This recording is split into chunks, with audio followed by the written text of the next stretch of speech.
Il nous a ressuscités ensemble, il nous a fait asseoir ensemble dans les lieux célestes en Jésus-Christ. Éphésiens 2:8. Que tu es belle, mon ami, que tu es belle. Cantique 4:1. Se reposant en lui dans les lieux célestes, la bien-aimée écoute le bien-aimé qui lui ouvre son cœur.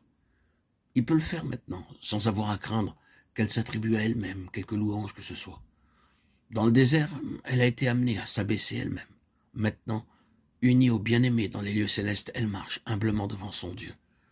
Plus sensitive à tout attouchement de péché, plus droite pour le confesser, plus prompte à recourir à l'aspersion de sang sur le propitiatoire pour maintenir une communion ininterrompue avec Dieu. Dans la période de repos qui a suivi les luttes et les souffrances du désert, elle a aussi appris à demeurer en silence devant le Seigneur. Autrefois, au premier jour de son ardente recherche, c'était surtout elle qui parlait. Lui parlait rarement et brièvement. Elle aurait aussitôt publié la chose, et le Seigneur le savait. Aussi ne disait-il que ce dont elle avait absolument besoin. D'ailleurs, il pouvait à peine se faire entendre.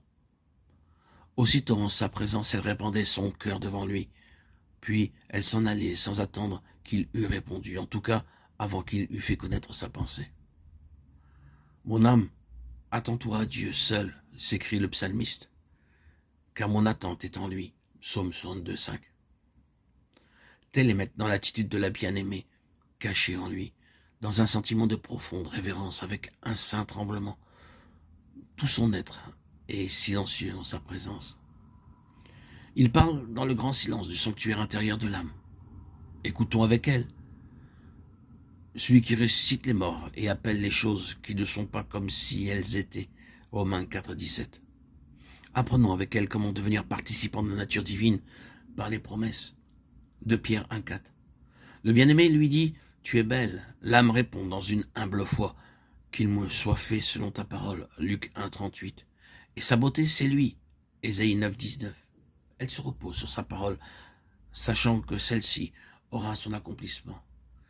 Elle ne regarde plus à elle-même, car il est fidèle et sa parole suffit. Il est l'Éternel. Je suis, lequel dit et la chose existe.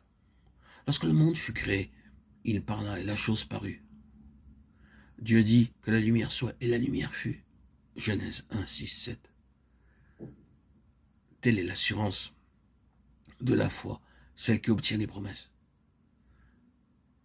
Que la chose soit, dit-il, et nous répondons Amen.